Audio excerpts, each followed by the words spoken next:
ससुराल में वो पहली सुबह आज भी याद है, कितना हड़बड़ा के उठी थी, ये सोचते हुए कि देर हो गई है और सब न जाने क्या सोचेंगे। एक रात ही तो नए घर में काटी है और इतना बदलाव, जैसे आकाश में उड़ती हुई चिड़िया को किसी ने सोने के मोतियों का लालच देकर पिंजरे में बंद कर दिया हो। शुरू के कुछ दिन तो यूं ही गुजर गए। हम घूमने बाहर चले गए। जब वापस आए तो सासू माँ की आंखों में खुशी तो थी, लेकिन बस अपने बेटे के लिए थी। सोचा शायद नया नया रिश्ता है, एक दूसरे को समझते देर लगेगी, लेकिन समय ने जल्दी ही एहसास करा दिया, मैं यहाँ की बहू हूँ, जैसे चाहूँ वैसे नहीं कर सकती। कुछ कायदा मर्यादा है जिनका पालन मुझे करना होगा। धीरे धीरे बात करना, धीरे से हंसना, सबके खाने के बाद खाना, ये सब आदतें जैसे अपने आप ही आ गई।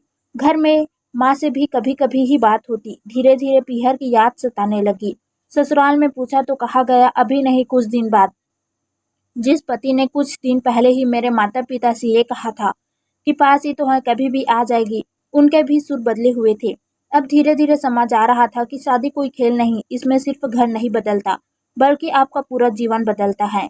आप कभी भी उठ के अपने पीहर नहीं जा सकती, यहाँ तक कि कभी याद आए तो आपके पीहर वाले भी बिना पूछे नहीं आ सकते। पीहर का वो अल्हड़पन, वो बेबाक हंसना, वो जूठे मुंह रसोई में कुछ भी छू लेना, जब मन चाहे तब उठना, सोना, नहाना, सब बस याद ही रह जाती है।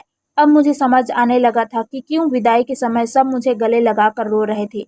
असल में मुझसे दूर होने का एहसास तो उन्हें हो ही रहा था, लेकिन एक और बात थी जो उन्हें अंदर ही अंदर परेशान कर रही थी। जिस सच से उन्होंने मुझे इतने साल दूर रखा, अब वो मेरे सामने आ ही जाएगा। पापा का ये झूठ कि मैं उनकी बेटी नहीं बेटा हूँ, और अब भी नहीं छुप पाएगा। उनकी सबसे बड़ी चिंता ये थी, अब उनका ये बेटा जिसे कभी बेटी होने का एहसास ही नहीं कराया था, जीवन में इतने बड़े सच को कैसे स्वीकार करेगी। माँ को चिंता थी कि उनकी बेटी ने कभी एक गिलास पानी का नहीं उठाया, तो इतने बड़े परिवार की जिम्मेदारी कैसे उठाएगी। सब इस विदाई के और मेरे पराये होने का मर्म जानते थे, सिवाय मेरे। इसलिए सब ऐसे रो रहे थे जैसे मैं डोली में नहीं, अर्थी में जा रही हूँ।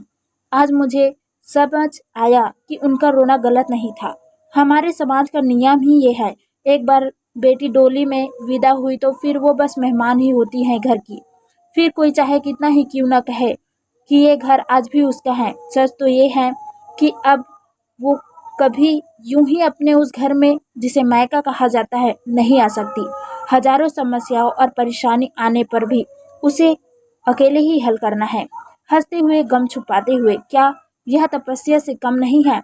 अनजान जगह को सुधार कर अच्छा बनाने का काम करना। दोस्तों, उम्मीद करती हूँ कि यह कहानी आपको पसंद आई होगी। अगर आपको पसंद आए तो कृपया लाइक और सब्सक्राइब करना ना भूलें।